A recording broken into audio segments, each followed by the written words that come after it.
Bonjour, ici Lucie d'actualité-dvd.com et aujourd'hui je vais vous parler du DVD Waiting for Armageddon, documentaire réalisé en 2009 par Kate Davis, David Hellbrunner et Franco Sacchi, distribué par First Run Features. En Amérique, près de 50 millions de personnes appartenant à la communauté évangélique sont convaincues que l'avenir du monde est prédit dans la prophétie biblique de l'enlèvement à la bataille d'Armageddon. Ce documentaire explore leur univers étonnant dans leur maison, dans des conférences et dans une tournée de grande envergure en Israël. Ce que j'ai compris de ce documentaire-là, c'est que les christianistes évangéliques sont nombreux et qui sont convaincus que Jésus reviendra sur terre les chercher pour aller vivre avec lui dans les nuages. Oh boy! Ce qui est difficile quand on regarde un documentaire sur la religion, ou sur n'importe quelle religion, en fait, c'est de comprendre que des gens puissent croire fortement à des choses qui n'ont pas de sens à nos yeux.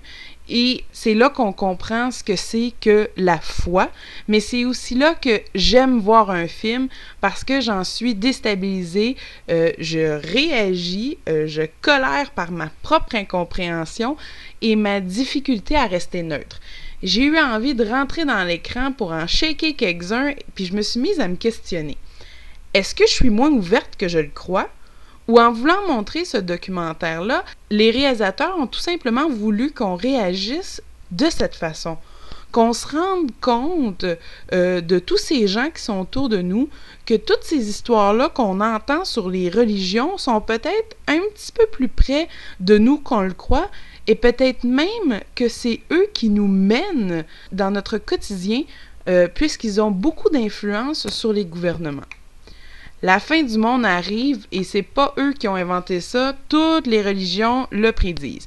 Mais lorsque j'ai vu une mère de famille dire qu'elle sait que son jeune garçon passera pas son permis de conduire parce qu'il aura pas le temps, ou quand je vois toutes ces jeunes filles qui sont convaincues qu'elles auront pas le temps de se marier et de fonder une famille parce que la fin du monde arrive, je me dis « Oh boy, ça fait peur! » Oui, ça fait peur parce que dans leurs yeux, on le voit que c'est profondément ce qu'ils croient.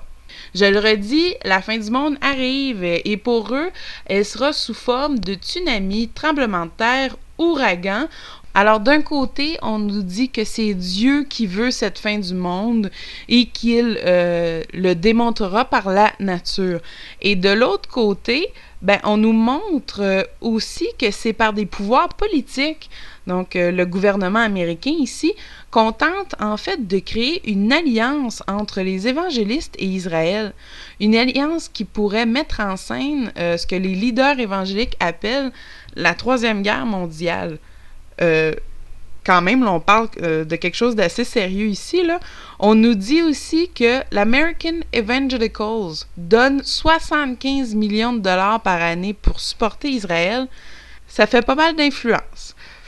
J'ai nommé Israël parce que une des missions de ces chers évangélistes est de convertir les Juifs. Ils les considèrent comme les choisis, mais aimeraient que les Juifs reconnaissent Jésus comme un Messie. Si les Juifs se convertissent, ils seront aussi sauvés et emmenés dans les nuages. Les autres mourront, comme moi aussi par exemple. Ils sont très fondamentalistes comme vous pouvez voir.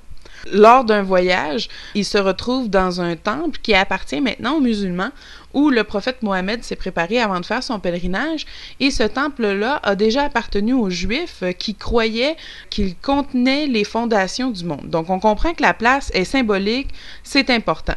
Et là, t'as Monsieur Petit Américain qui dit que il faut reconstruire, qu'il faut reprendre possession du temple, qu'il espère en fait qu'une bombe de Saddam va tomber dessus, qu'il n'y a pas de place pour les musulmans sur la terre, qu'ils veulent prendre le contrôle, que Dieu fera le ménage. Bon, là, je vais m'arrêter parce que je commence à m'emporter comme quand je regardais le film.